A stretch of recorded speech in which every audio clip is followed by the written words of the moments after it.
Hello and welcome to Trojan Talk. I'm your host, Aaron Taylor. Today we get a preview of the Trojan women's basketball season, and someone who should know a little bit about that season, head coach Chanda Rigby. Chanda, thanks for joining me here today. Thank you. Great to be here. And basketball season is right around the corner, but before we get started, something I got to talk about, the way y'all kind of kicked off the preseason, had an amazing event here on campus, the Trojan Madness event. What a good, big way to kick off the basketball season. Oh, we're so thankful for the people that work with us and help us put that on, because it was a great way to start it off. We had great fan support. It was all students, fraternities, sororities, interest groups. We just had it was packed out in Trojan Arena, and it was fantastic. Lots of prizes and giveaways. Somebody hit the shot that won the iPad, and it was just a fun night.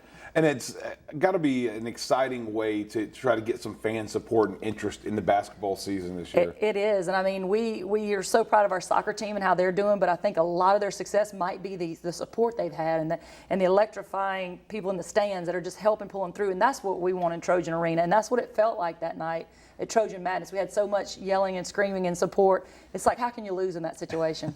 And now let's talk about the season. Let's talk a little bit first off about you're at practice right now. What have you seen so far going into practice preparing for this season? We've really pushed hard this season. We open up with Auburn. It's one of the toughest, and the next game is Clemson. So we can't be halfway through our season and peak. We need to come out of the gates playing really well. So we pushed really hard, harder than last season in the preseason. We've put higher expectations on the team than we ever had before. So it hasn't always looked good in the preseason. But we are hitting a stride right now where we're looking much better, and I can't think of a better time for it to happen than right now. Now, one might say, why in the world would you do that? Why would you start with Auburn and Clemson when traditionally on a schedule you'll have a couple of cushier teams to kind of warm things up? Why do that? Why schedule those teams of that caliber so early in the season? Right. Well, I'll let you know in a few weeks how that worked out. But the thought was to push us as coaches to have higher expectations, to not have a warm-up game where you think, oh, well, if I don't have this press break in, I can make it to the next game. Or if we're not perfect on this press, we'll make it. No, we want things to be as sharp as possible from the first time we tip off, and that's the level we've been coaching to. And now let's talk a little about returning players. You've got a good group of seniors coming back this year, and underclassmen as well, including a preseason favorite there. Yes. But talk about your returning players and what your expectations are there. Have 4 returning seniors, and they're doing a good job. They know what we expect. They know the pace of the game. They know where to be in help side defense. But to me, that's only half of it. What they're learning and what they're practicing every day, and they set goals every day, is how to lead other people. And that's a great advantage of being in this program here at Troy, is we take a lot of time and effort in trying to teach leaders to lead.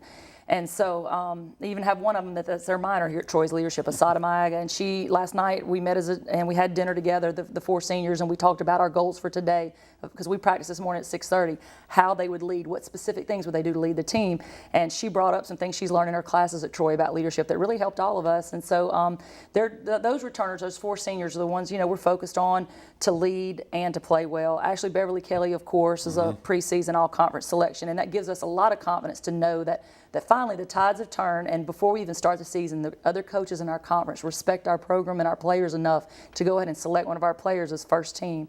And Ashley's earned that, and maybe by the end of the year she might even be player of the year. And of course, thinking just a few years ago, that might have been a distant thought to even have somebody considered on that preseason team. It shows where the program has gone to. I think so. I think so, and I couldn't be more proud, because that honor went to our hardest worker. So that's a good precedent to set as well. And now let's talk about your season opener, because you're doing a little something unique for the home opener, not season opener, the home opener. What you're doing, talk about that first game here in Trojan Arena. I would really like to talk about November the 21st. November 21st, we're playing at noon. It's our first home game. It's against my alma mater at Southeastern Louisiana University. Never played them before. We have made that game at noon because it's the Friday before we get out for Thanksgiving, and we've invited all the school-age kids to come. It might be their last thing before they get out for the holiday. It's free. We're serving lunch here. We just want people, we hope the businessmen in Troy and the people that work at Troy University, before they leave and go home for the Thanksgiving break, to come by Trojan Arena, have lunch, watch us tip off. It would mean a lot to us. All right. Well, here's hoping that you get a good crowd for that first game. You. And the rest of the game this season. Hope that Trojan Madness enthusiasm spreads through the rest of the season. Well, good luck, and hope for continued success for the Trojan women's basketball program. Thank you for joining me today. And thank you for joining us on today's edition of Trojan Talk.